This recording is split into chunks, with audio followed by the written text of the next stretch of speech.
What happens when the galaxy's most advanced civilizations unanimously agree that one species is too dangerous to exist among the stars? What evidence could be so damning that even pacifist worlds vote for total isolation? The Galactic Council thought they knew humans. They thought wrong. When the sealed archives are finally opened, the truth about humanity's ban will shake the very foundations of interstellar civilization.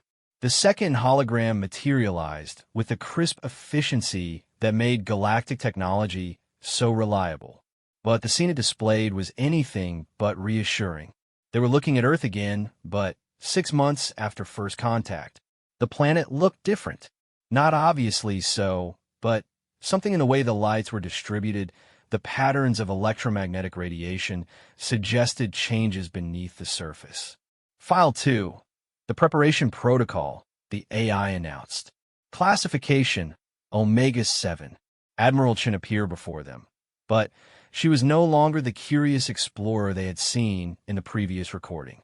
This version of Chun moved with the precision of a military commander who had been planning for war. She stood in what appeared to be a vast underground facility, its walls lined with screens displaying star charts, ship specifications, and tactical analyses. Humans moved through the background with the focused intensity of people working toward a deadline. Day 186 post-contact. Chen spoke into a recording device. Operation Lighthouse is proceeding ahead of schedule. We have successfully reverse-engineered 43% of the observed galactic technologies. Zextai felt his blood freeze. Reverse-engineering galactic technology in 6 months was supposed to be impossible. Most species took decades to understand even basic concepts like gravity manipulation or faster-than-light communication. Dr. Patel's team has made breakthrough progress on their propulsion systems, Chun continued. Turns out their quantum fold drives operate on principles we theorized back in 2198, but never had the materials to test. The real breakthrough was understanding their power generation.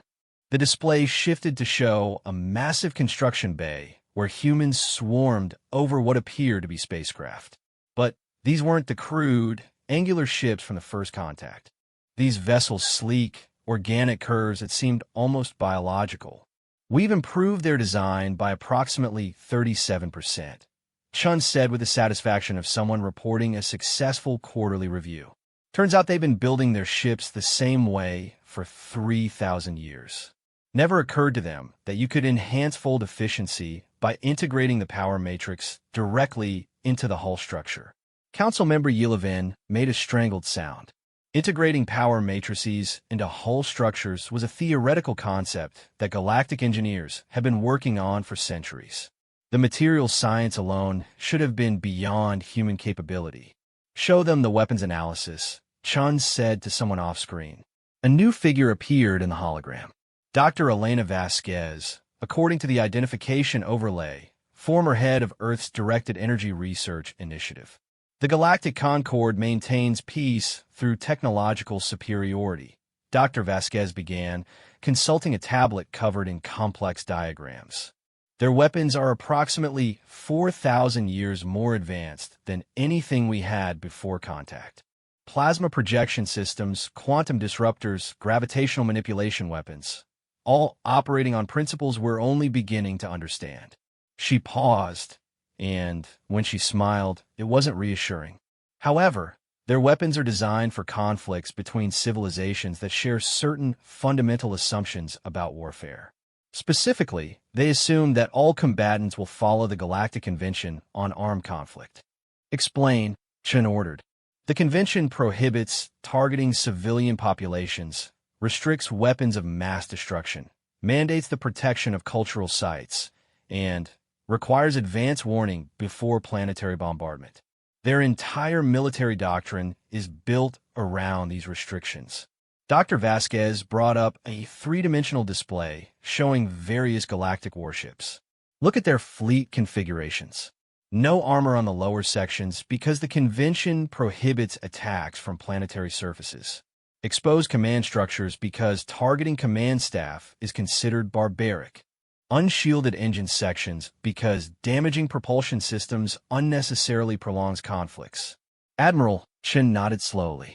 And they've never faced an opponent who didn't follow these conventions? Not in recorded history. The last species to refuse convention adherence was eliminated approximately 800 years ago. The hologram paused, allowing that information to sink in. But that's not the interesting part, Dr. Vasquez continued.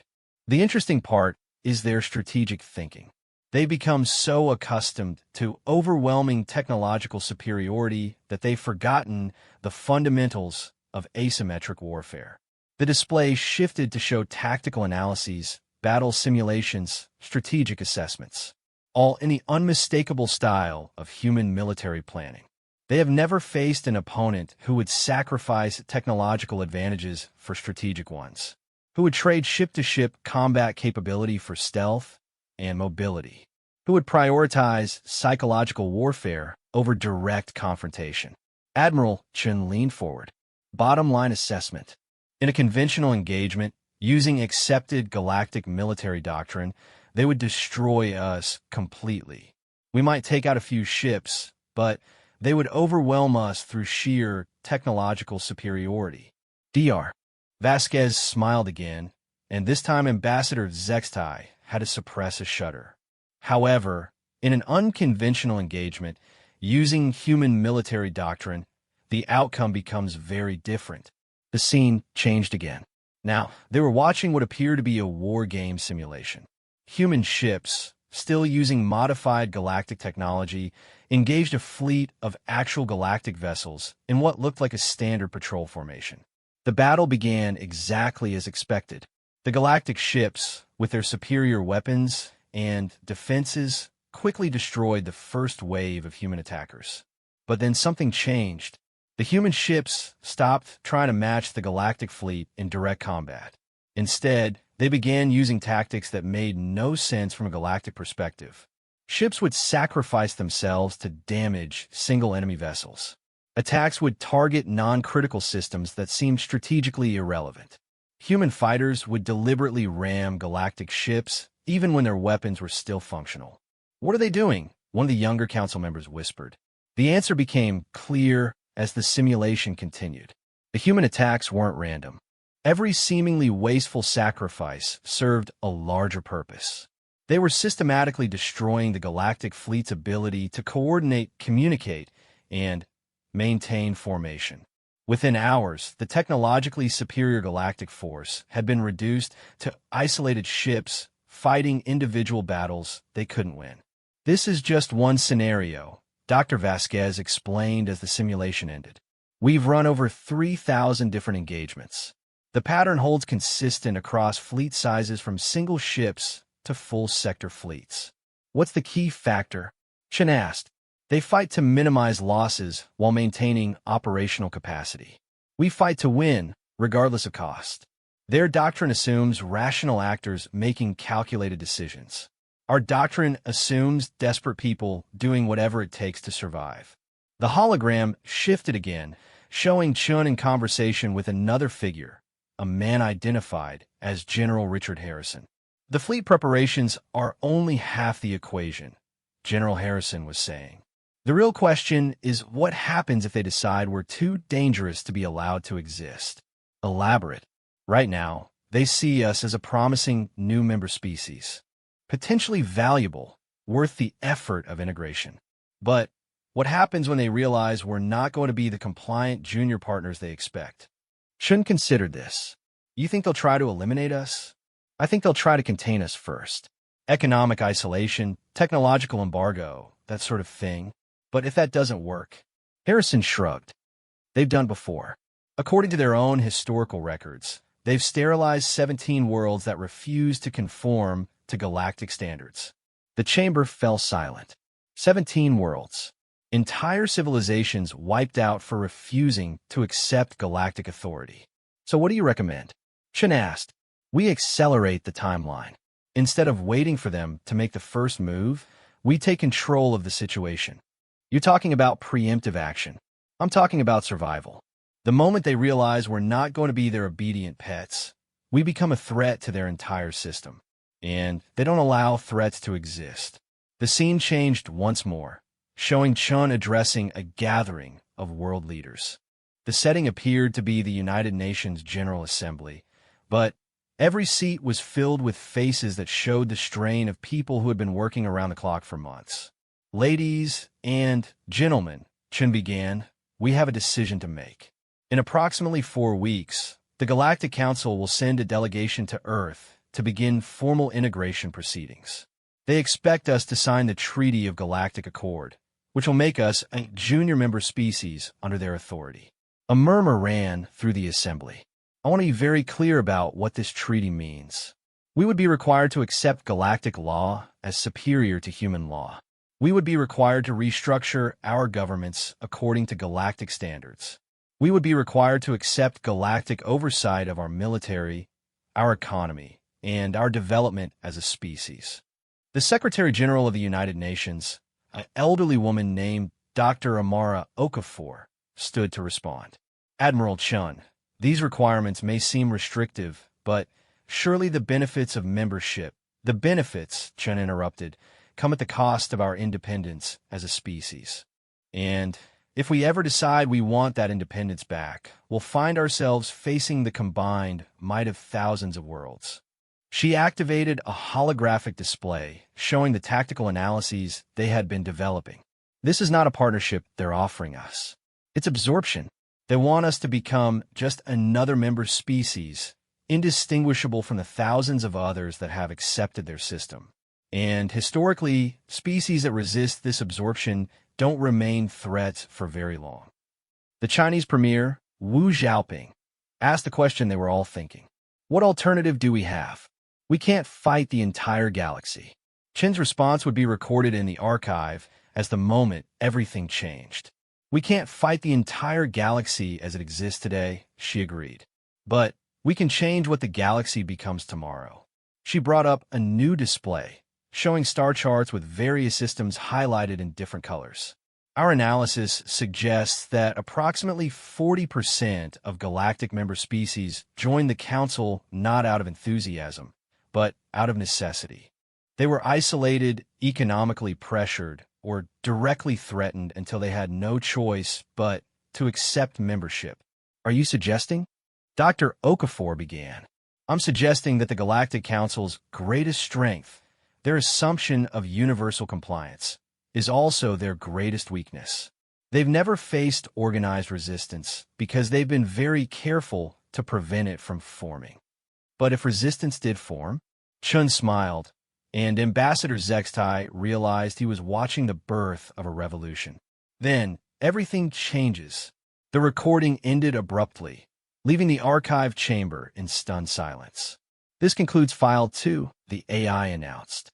Shall I proceed to File 3, the Independence Declaration?" Zextai looked around at his fellow council members. Several appeared to be in shock.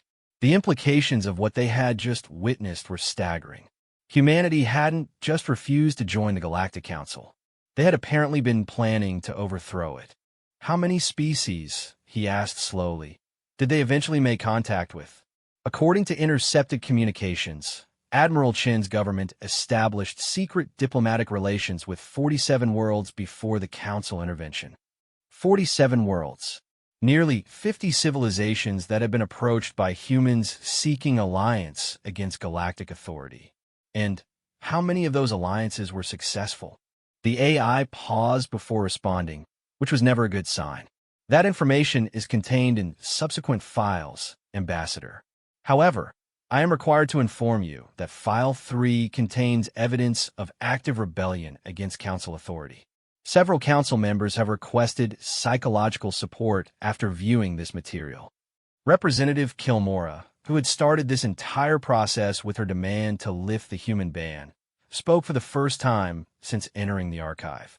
"Continue the files," she said, her voice barely a whisper. "I wanted to know why humans were banned. I need to see it all." As the third hologram began to form, Zextai wondered if they were making a terrible mistake. But it was too late to turn back now. They were about to discover what happened when humanity decided to change the galaxy. And He suspected the truth would be more terrifying than any of them had imagined. The third hologram erupted into existence with an intensity that made several council members step backward. They were no longer viewing Earth or human preparations. Instead, they found themselves in the middle of what appeared to be a war council meeting on an alien world. File 3. The Cascade Effect. The AI announced, its voice now carrying what seemed like reluctance. Warning: this file contains documentation of the largest coordinated rebellion in galactic history. The chamber they were viewing was unlike anything in the standard galactic architectural database. Rough-hewn stone walls suggested a natural cave system, while advanced holographic displays and communication equipment indicated this was no primitive hideout.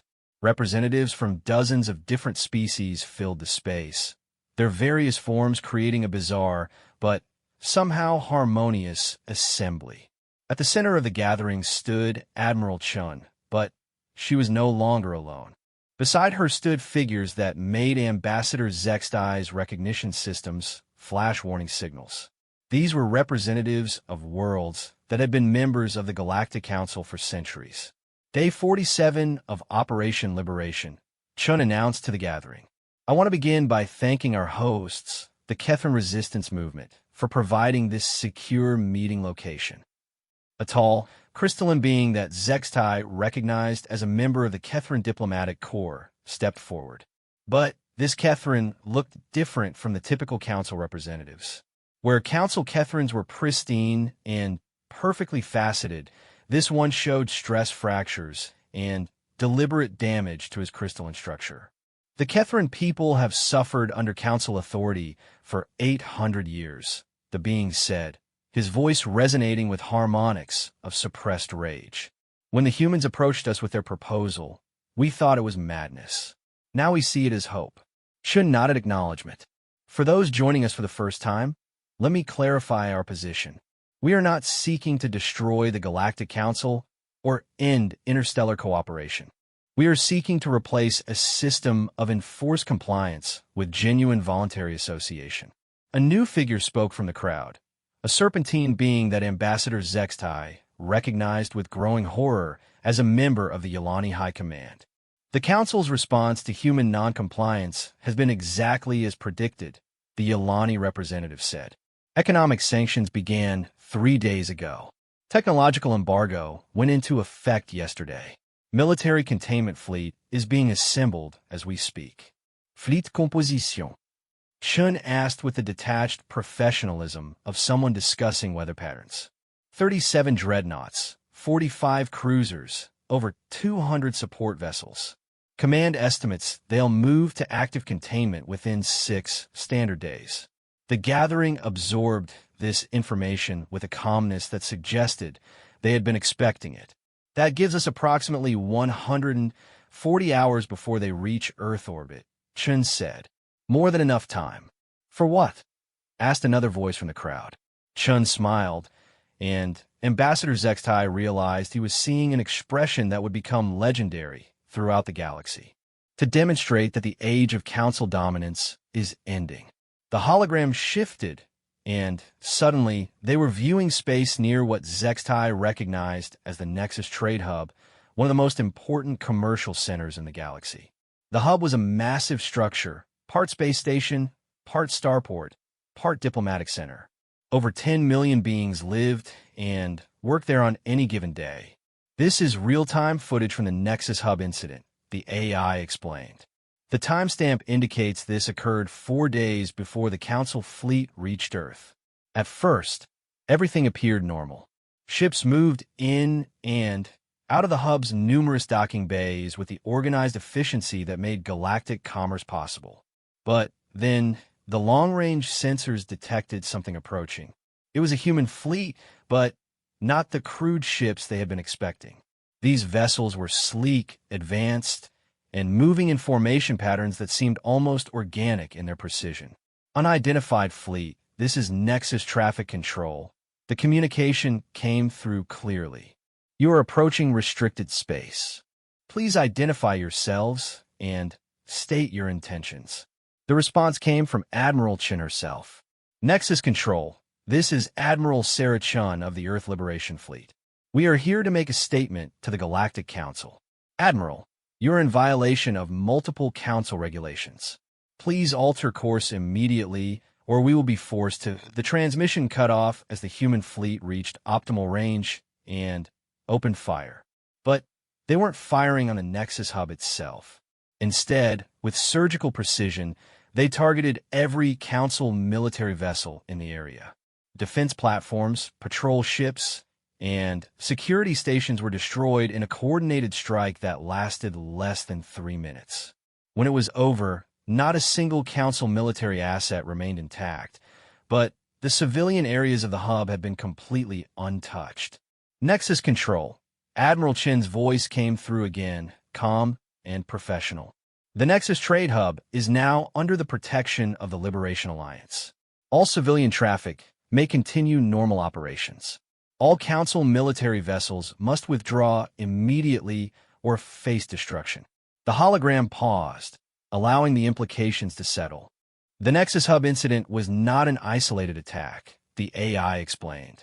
It was the opening move in a coordinated campaign that targeted Council military assets across 17 star systems simultaneously. The display changed to show a tactical overview of the galaxy, with dozens of red indicators marking locations where similar attacks had occurred. In a span of 6 hours, the AI continued. The Liberation Alliance had effectively eliminated Council military presence from 1/3 of the galaxy's trade routes. Ambassador Zextai felt his legs give way. He collapsed into the nearest chair, staring at the display in shock. The scope of what humanity had accomplished was beyond comprehension. This wasn't just rebellion. It was coordinated revolution on a scale that the galaxy had never seen. Ow! Representative Kilmora whispered. How did they coordinate attacks across 17 systems? The communication delays alone should have made it impossible. The answer came from the hologram itself, as the scene shifted back to Admiral Chin's War Council. Phase 1 is complete, Chin announced to the assembled representatives. Council military response capability has been reduced by approximately 60% in the targeted sectors. A Trinari representative, her bioluminescent patches flickering with excitement, asked the same question Kilmora had posed. Admiral, the coordination required for this operation. How did you overcome the light-speed communication barriers? Chin gestured to a human technician who activated a new display. Dr. Singh explained the temporal coordination protocol. Dr. Singh, a woman whose identification tagged her as Earth's former head of quantum communication research, stepped forward with obvious pride. The solution was actually quite elegant, she began. We couldn't overcome the communication delays, so we didn't try. Instead, we calculated the optimal timing for each attack based on the predictable patterns of Council fleet movements. She brought up a complex chart showing shipping routes, patrol schedules, and fleet rotations. The Council has been using the same military protocols for over 2,000 years. Their patrol routes are optimized for efficiency, not security. Their fleet rotations follow predictable schedules. Their response protocols are standardized across all systems. Meaning that once we understood their patterns, we could predict exactly where their forces would be at any given time. We didn't need real-time communication because we were essentially attacking the past. The implications were staggering. Humanity had turned the Council's greatest strength, their organized, predictable efficiency, into their greatest vulnerability. But that's not the most impressive part, Dr. Singh continued. The most impressive part is what happened after the attacks. The display changed to show the aftermath of the Nexus Hub incident. Instead of chaos and disruption, the trade hub was functioning normally. Ships continued to dock and depart. Commerce continued to flow. In every targeted system, local forces immediately stepped in to maintain security and order. Not Council forces, local forces. Ambassador Zextai understood with growing horror what this meant. The attacks hadn't just eliminated Council military presence. They had revealed something far more dangerous. That Council authority had been hollow for generations. How many worlds participated in Phase 1? Asked a voice from the crowd. 47 worlds provided direct military support, Chen replied. But that's not the critical number. What is? 83 worlds provided intelligence, logistics, or passive support. And over 200 worlds agreed not to interfere with our operations. 200 worlds. Nearly 1/4 of the entire Galactic Council had secretly agreed to support, or at least not oppose, the human rebellion. The hologram shifted again, showing what appeared to be a council emergency session. Ambassador Zextai recognized the chamber as the High Council's crisis management facility, a secured location used only during the most severe galactic emergencies. Council Chairman Vextor stood at the center of the chamber, his normally pristine appearance disheveled and his voice strained with barely controlled panic. The situation is far worse than our initial assessment suggested, he was saying to the assembled emergency council. This was not a random attack by a primitive species. This was a coordinated military campaign executed with precision that suggests years of planning. How could we have missed preparations of this magnitude? Demanded Councilmember Thrain, her avian features ruffled with agitation. Because they weren't preparing in isolation, came the devastating reply from Intelligence Director Colmec. Our analysis suggests that over 70 member worlds have been secretly coordinating with human agents for months, possibly years. The chamber erupted in chaos. Accusations flew between delegates, some claiming innocence, others demanding investigations. Order! Chairman Vextor shouted, his voice echoing through the chamber. The immediate question is not how this happened, but what we do about it. The answer is obvious, snarled Councilmember Dexran, his reptilian form coiled with aggression. We crush this rebellion before it spreads further. Deploy the full council fleet, and make an example of Earth that will discourage any future uprisings. And what about the member worlds that supported them? Asked another voice. Do we make examples of them as well? The question hung in the air like a toxic cloud. We cannot act against member worlds without proof of their involvement, Chairman Vextor said carefully. And we cannot afford to alienate 1/4 of our membership while fighting a war. Then what do you propose? Dexran demanded. The hologram paused, and Ambassador Zextai realized they were about to witness the moment when the Galactic Council began to tear itself apart. We offer the humans a compromise, Vextor said finally. Limited autonomy within the council framework. A special status that allows them to maintain some independence while still accepting council authority. The reaction was explosive. Compromise? Dexran's voice was a roar of fury. They destroyed our fleets. They coordinated rebellion across dozens of systems. And you want to reward them? I want to prevent the complete collapse of galactic civilization, Vextor shot back. If we escalate this conflict, we risk losing not just the humans, but every world that secretly sympathizes with them. And if we show weakness, another council member interjected, we risk losing everything anyway. The moment other species realize they can successfully defy council authority, our entire system collapses. The hologram flickered and died, leaving the archive chamber in tense silence. This concludes File 3, the AI announced.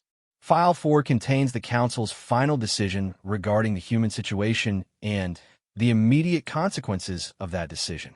Ambassador Zextai looked around at his fellow council members. The younger representatives who had supported lifting the human ban now looked pale and shaken. The older members wore expressions of grim vindication mixed with deep sadness. Honored colleagues, Zextai said slowly, I think we need to prepare ourselves for the possibility that the human ban was not an act of prejudice, but an act of survival. Representative Kilmora, the one who had started this entire review, spoke in a voice barely above a whisper. Continue the files. I need to know how it ended. But Ambassador Zextai suspected they were about to learn that it never really ended at all. The fourth hologram began to form, and with it came the answer to the question that had haunted galactic politics for 3 centuries. What happened when humanity decided to change the galaxy forever? The fourth hologram materialized with an ominous red tint that immediately set every council member on edge. They were looking at what appeared to be the bridge of a massive starship, but the design was unlike anything in the Galactic Fleet database. File 4. The point of no return, the AI announced. Classification, Omega-9. This file contains documentation of the Galactic Council's decision to implement Protocol Zero against the human rebellion. Ambassador Zextai felt his heart stop.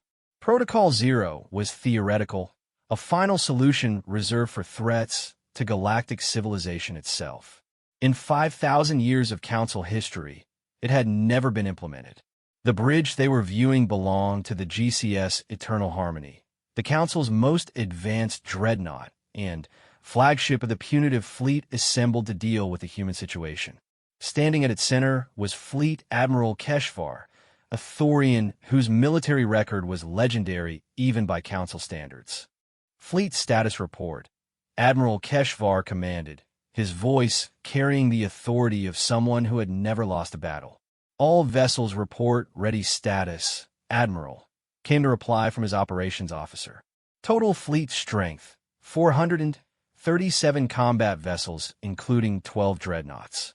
Estimated arrival at Sol System in 6 hours. And the human fleet?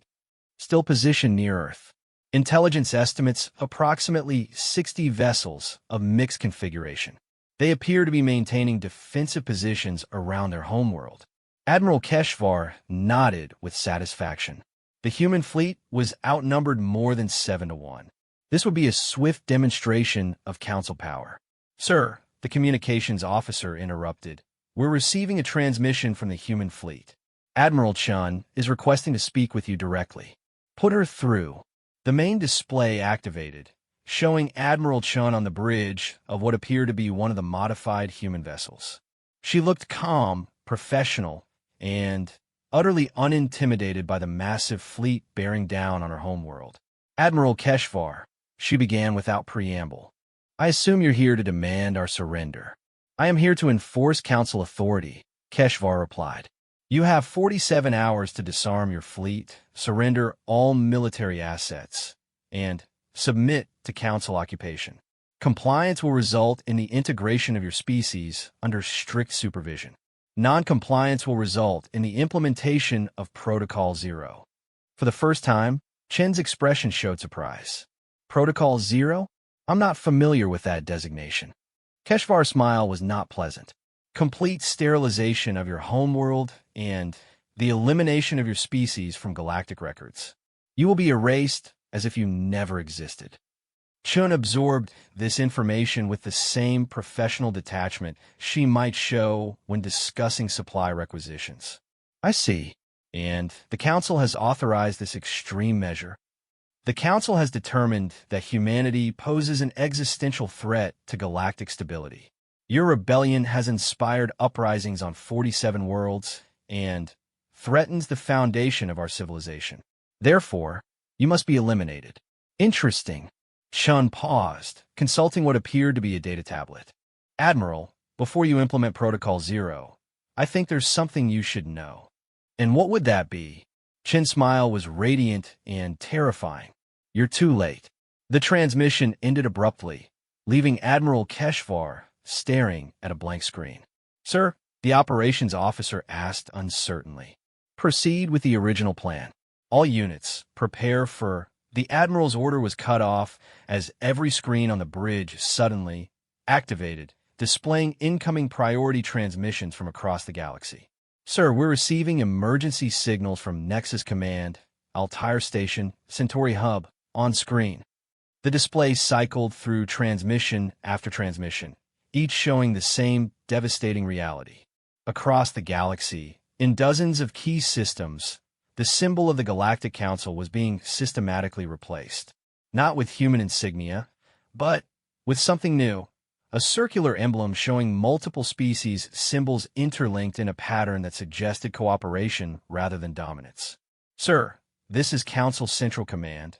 Came an urgent transmission from the home system. We are receiving reports of simultaneous uprisings in over 200 systems.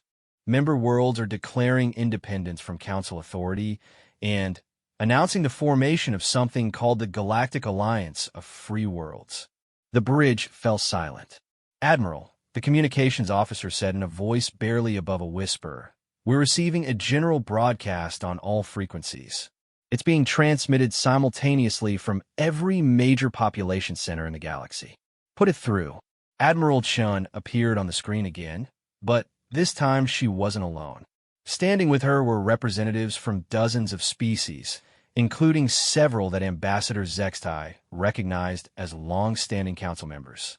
"Citizens of the galaxy," Chun began, her voice carrying across space to billions of beings on thousands of worlds. "Today marks the end of an era and the beginning of a new chapter in galactic civilization." Behind her, the assembled representatives stood in formation that spoke of unity and shared purpose rather than hierarchical authority. For 5,000 years, the Galactic Council has maintained peace through the simple expedient of ensuring that no single world could stand against the rest. They have created stability by eliminating alternatives. They have preserved order by making resistance impossible. Chun stepped forward, and her next words would echo through history. "Today, resistance is not only possible, it is inevitable. Because today we are not alone." The display changed to show a tactical overview of the galaxy. System after system was highlighted in the colors of a new alliance, creating a network that spanned nearly half of known space. The Galactic Alliance of Free Worlds represents a new model of interstellar cooperation, Chun continued. One based on voluntary association rather than enforced compliance. One that respects the sovereignty of member worlds while fostering genuine partnership and mutual support. A new voice joined the broadcast. It belonged to Kethrin Resistance leader they had seen earlier, his crystalline structure now glowing with inner light. "The Council claimed to represent all galactic civilization," he said, his harmonics carrying across space with stunning clarity. "But they only represented the fear of freedom. Today, we choose courage over compliance." Another voice, this time from a Yolani commander whose rank insignia marked him as a high-ranking council officer. "The Council's strength was our weakness," he declared. "Their unity was our isolation. But they made one fatal error. They assumed that strength came from dominance rather than cooperation." Admiral Keshvar watched in growing horror as representative after representative spoke, each declaring their world's independence from council authority and commitment to the new alliance. "Sir," his operations officer reported, his voice shaking, "we're receiving status reports from the fleet. 17 ships have declared for the alliance and are requesting permission to withdraw from the task force. Denied. Any ship attempting to leave formation will be fired upon. Sir, we've also lost contact with the supply fleet. Long-range sensors show they've changed course and are heading for Alliance territory." The hologram shifted, showing Admiral Chun back on her ship's bridge. But now the display showed not just the small human fleet, but a massive armada emerging from hyperspace around Earth. Ships of every conceivable design, representing dozens of different species, all flying the new Alliance emblem. "Admiral Keshvar." Chen's voice carried a note of genuine sympathy. "You are now facing not a rebellion by a single primitive species, but the military might of over 200 free worlds. Your fleet is outnumbered approximately 12 to 1. The tactical display confirmed her words. The Council fleet, which had seemed overwhelmingly powerful hours earlier, now looked pathetically small against the Alliance armada. "This is impossible," Admiral Keshvar muttered. "The logistics alone, coordinating this many ships from this many worlds, the communication delays, are overcome when you have 3 years to plan." Chun replied, somehow hearing his words across the communication gap. "Admiral, we didn't start this revolution when we refused council membership. We started it the day we realized what council membership actually meant." The scene shifted again, showing the council's emergency session from their perspective aboard the Eternal Harmony. Chairman Vextor's image appeared on screen, his composure finally cracking under the strain of watching his civilization collapse in real time. "Admiral Keshvar, the chairman said, his voice hollow with defeat. "You are ordered to stand down immediately and return to council space. We are negotiating a ceasefire with Alliance leadership. Sir, we cannot abandon our mission. Protocol Zero must be implemented, or Protocol Zero is cancelled." Vextor's roar echoed across space. "Admiral, if you fire a single shot at Earth, you will trigger a galactic war that will destroy everything we have built over 5 millennia. Stand down immediately." For a long moment, Admiral Keshvar stared at the display showing the Alliance fleet. Hundreds of ships representing the combined military might of half the galaxy, all united in opposition to everything the Council represented. "Fleet Admiral," Chen's voice cut through his thoughts, "you have a choice to make. You can attempt to implement Protocol Zero and face the consequences of attacking the homeworld of an Alliance member. Or you can accept reality and begin negotiations for a peaceful transition." "What kind of transition?" "The Council system is ending, Admiral. The only question is whether it ends through negotiation or through war." The hologram paused, and Ambassador Zextai realized they were witnessing the moment when the galaxy's entire political structure had changed forever. "Sir," Admiral Keshvar's operations officer spoke quietly, "we're receiving defection notifications from 37 more ships. At this rate, we'll lose half our fleet within the hour." Admiral Keshvar looked around his bridge, seeing the same uncertainty in his crew's eyes that he felt in his own heart's. They were military officers trained to follow orders and maintain discipline. But they were also beings who could recognize impossible odds when they saw them. "Open a channel to Admiral Chun." "Channel open, sir." "Admiral, I am prepared to discuss terms for the withdrawal of Council forces from this system." Chen's expression showed no triumph, only professional respect for a fellow military officer facing an impossible situation. "Thank you, Admiral. I think that's the beginning of wisdom." The hologram flickered and died, leaving the archive chamber in stunned silence. "This concludes File 4, the AI announced. File 5 contains the final documentation, the Treaty of Galactic Partition, and the establishment of the modern dual authority system." Ambassador Zextai looked around at his fellow council members. The younger representatives appeared to be in shock. The older ones were expressions of profound sadness, mixed with something that might have been relief. "The dual authority system," Representative Kilmora whispered. "That's why we have the restricted zones. That's why certain systems are off-limits to council authority." "Yes," Zextai replied quietly.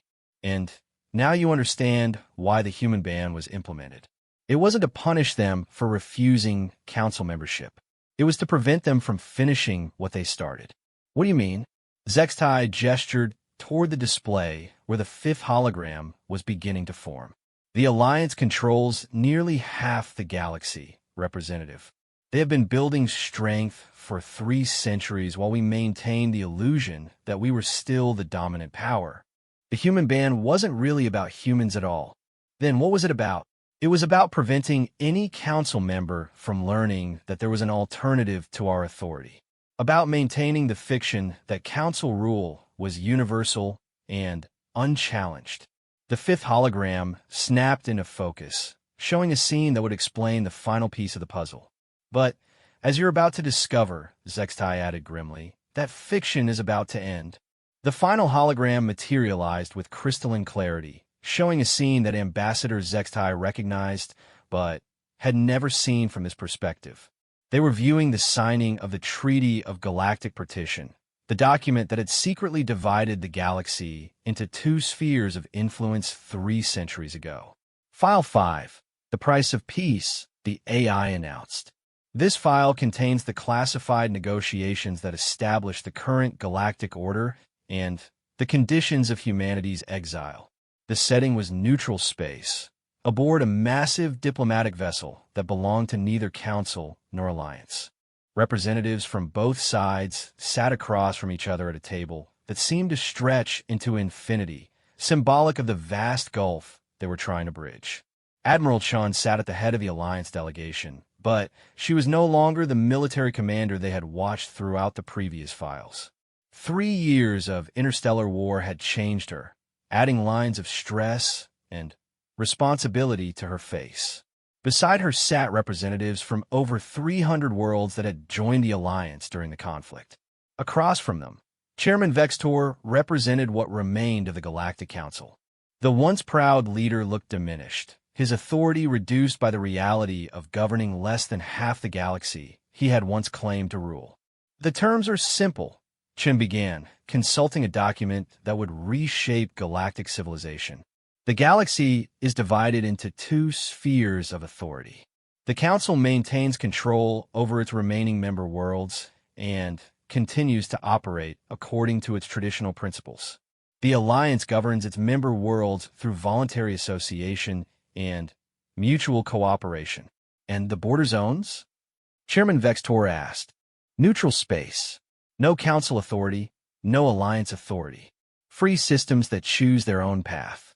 Vextor nodded slowly. After 3 years of devastating war, the terms were actually more generous than he had expected. What about trade? Cultural exchange? The practical necessities of interstellar civilization continue as before, with one modification, Chen replied. "No Council world will be prevented from learning about the Alliance system. No Alliance world will be prevented from learning about Council governance. Every world has the right to choose which system best serves their people." The implications were staggering. For the first time in galactic history, worlds would have a genuine choice between different forms of government. And humanity? Vextor asked the question that had been haunting both sides throughout the negotiations. Chen's expression became carefully neutral. Humanity will be restricted to Alliance space. No human will enter Council territory. No Council citizen will visit human worlds. Complete separation. That seems excessive. "It's necessary," Chen replied, and for the first time, her voice carried a note of sadness. "The war has proven that humans and the Council cannot coexist peacefully. Our very presence challenges the foundations of your authority. Your very existence represents everything we fought to escape." She paused, looking directly at Vextor with an expression that mixed regret with resolve. "The truth is, Chairman, that this separation isn't just for your protection. It's for ours as well."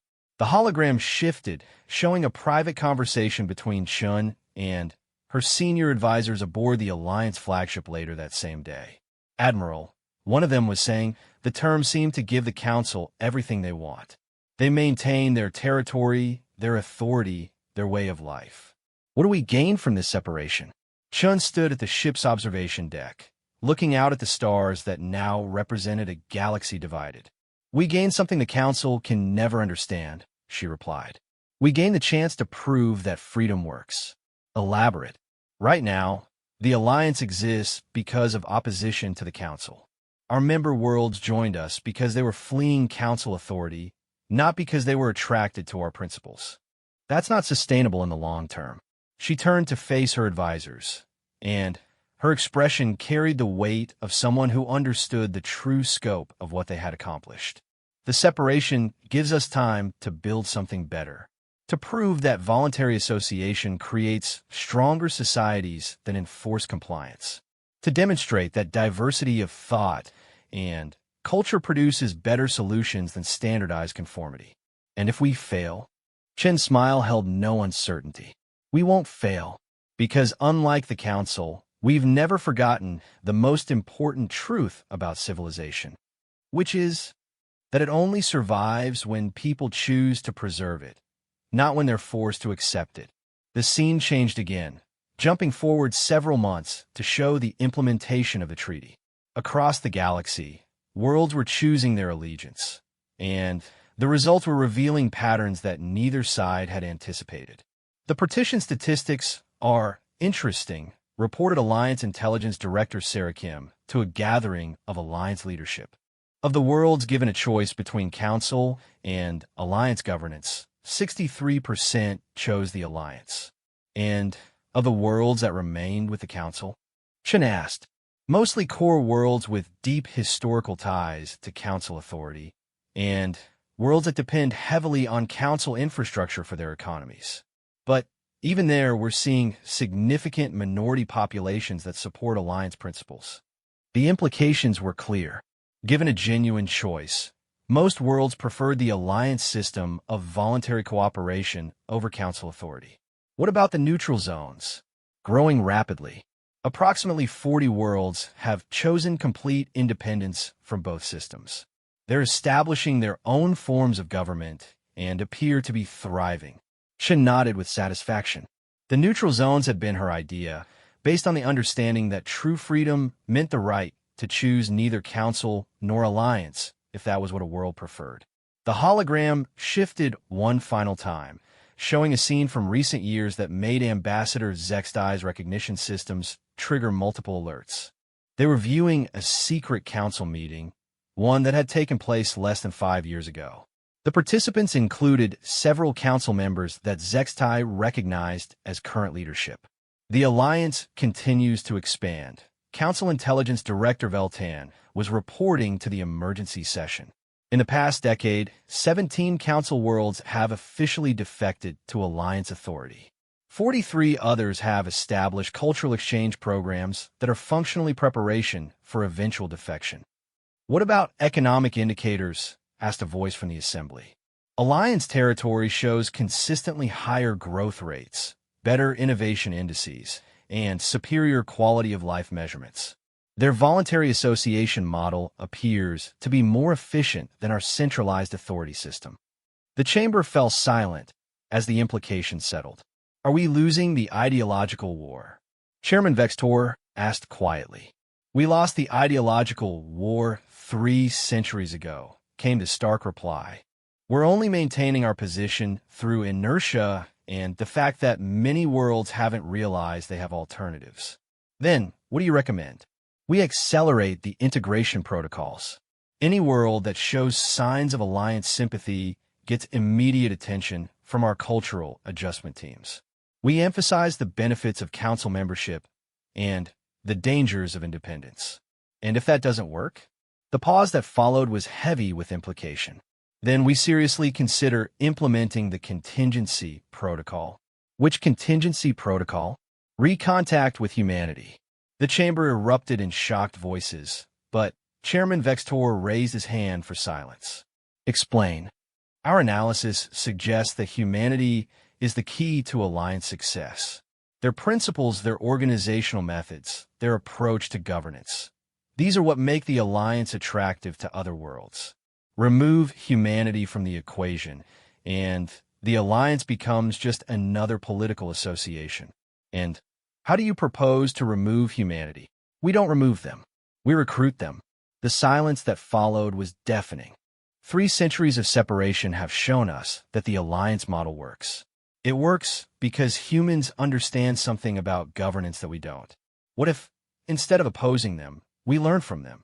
Chairman Vextor leaned forward, his expression intense. You're suggesting that we break the treaty. I'm suggesting that we evolve. The Council system worked for 5,000 years because it was the best available option. But the Alliance has proven that better options exist. We can either adapt or become irrelevant.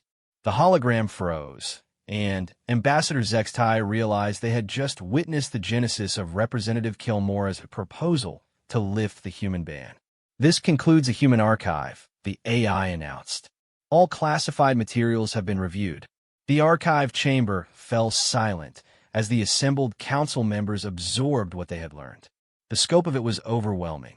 Humanity hadn't just been banned from galactic society. They had been exiled to prevent them from completing a revolution that was already 3/4 successful. Representative Kilmora spoke first, her voice hollow with shock. The human ban wasn't about protecting the galaxy from humanity. It was about protecting the Council from the truth. What truth? Asked one of the younger delegates.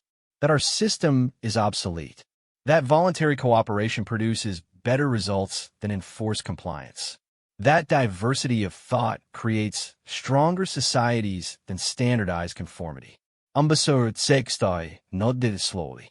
The Alliance has spent 3 centuries proving that humans were right about everything. About governance, about freedom, about the nature of civilization itself. So what do we do now? Another delegate asked. Do we lift the ban? Do we attempt to recruit humanity to our side? Do we maintain the status quo? Before anyone could answer, the AI's voice cut through their discussion. Alert! Incoming priority transmission from Alliance territory. The message is addressed to the Galactic Council emergency session currently in progress. Put it through, Zextai ordered, though he suspected he already knew what they were about to hear. The main display activated, showing a figure that made several council members gasp in recognition. It was Admiral Chun, but this was clearly a much older version, her hair white with age, but her eyes still sharp with intelligence. Honorable council members, she began, her voice carrying the authority of someone who had shaped galactic history. I am Admiral Sarah Chun, speaking on behalf of the Alliance leadership. We are aware of your current deliberations regarding the human ban. She paused, and her expression became almost sympathetic. I want you to understand that the 3-century separation has served its purpose. It has allowed both our civilizations to develop according to our principles without interference. But the galaxy has changed, and the time for artificial barriers is ending. The display changed to show statistical analyses, economic reports, and social indicators comparing Council and Alliance territories. The evidence speaks for itself. Alliance worlds consistently outperform Council worlds in every meaningful metric. Economic growth, innovation, quality of life, social stability, voluntary cooperation has proven superior to enforced compliance. More importantly, Chen continued, the neutral zones have demonstrated that civilizations can choose their own paths without threatening their neighbors. The future of the galaxy lies not in the dominance of Council or Alliance, but in the cooperation of multiple systems working together. She leaned forward, and her next words carried the weight of prophecy. The human ban is ending, Council members, not because you choose to lift it, but because it no longer serves any purpose. The revolution we started 3 centuries ago is complete. The galaxy has chosen freedom over authority, cooperation over compliance, diversity over uniformity. The only question now is whether the Council will join the future we've created or become a relic of the past we've left behind. The transmission ended, leaving the Council members staring at a blank screen. In the silence that followed, Ambassador Zextai understood that they were witnessing the end of an era. The Galactic Council, as they had known it for 5,000 years, was finished.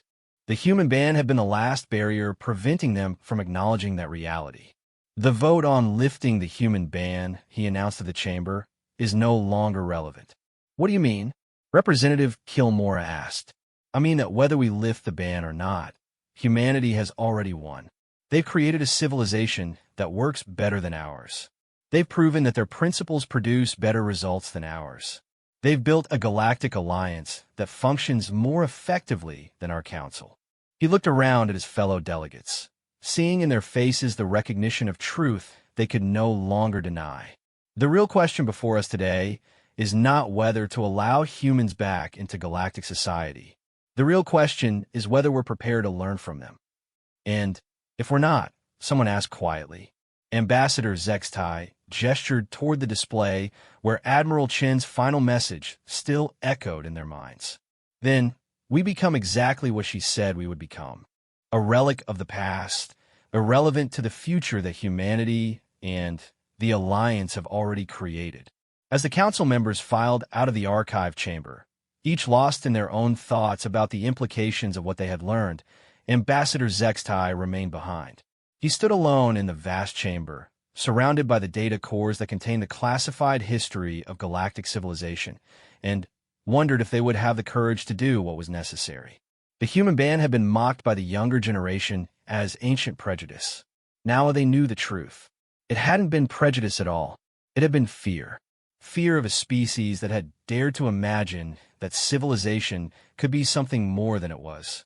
Fear of ideas that challenged the fundamental assumptions of galactic society. Fear of the possibility that everything they had built over 5 millennia was wrong. And as the evidence had just shown, that fear had been justified. Humanity had been right about everything. The only question now was whether the Galactic Council had the wisdom to admit it.